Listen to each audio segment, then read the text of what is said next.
Pakistan is on a global weapons shopping spree, and India's top naval commander says this sudden rush to buy arms began immediately after Operation Sindoor, when Indian forces dismantled major terror hubs and punched holes in Pakistan's military infrastructure. Speaking at the Brahma Research Foundation Security Conference, Vice-Admiral K Swaminathan said, I'm quoting, "The Pakistani army is shopping all around the world for arms and ammunition, with scant regard for anything else happening in that country. And its collusion with China is now undeniably overt in broad daylight," quote unquote.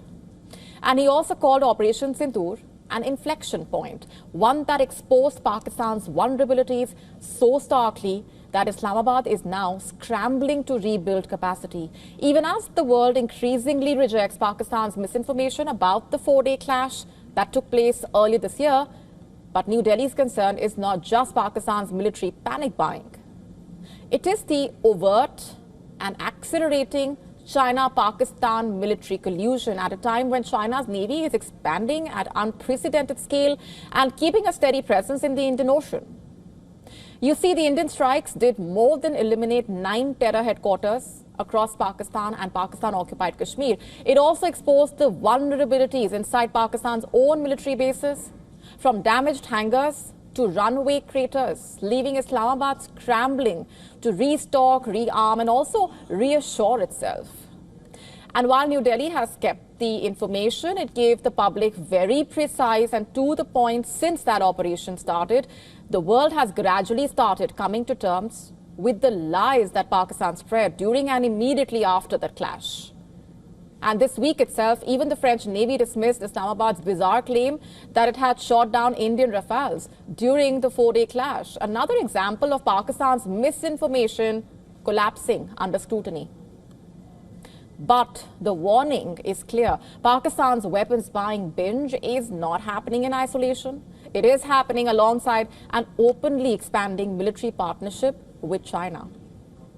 Remember, China today fields the largest navy in the world, a fleet that grew to the size of the Indian Navy in barely a decade and continues to expand aggressively. It has commissioned the Fujian, its third aircraft carrier, and continues to showcase advanced 5th and 6th generation fighter jets as part of its global power projection. More concerning for India, China is maintaining 5 to 8 warships in the Indian Ocean region at any given time, a presence that signals long-term strategic intent, not routine deployment. And against this backdrop, Pakistan's sudden rush to procure arms and ammunition from multiple countries has become a fresh strategic challenge. But Pakistan's weapons rush is not the only new concern. Vice-Admiral Swaminathan also flagged a fresh external actor, accelerating Islamabad's military ambitions, Turkiye. He said Turkiye's emergence as a key sponsor, supporter and supplier to Pakistan is a development that New Delhi must monitor closely. This backing, long suspected, has now become undeniably visible.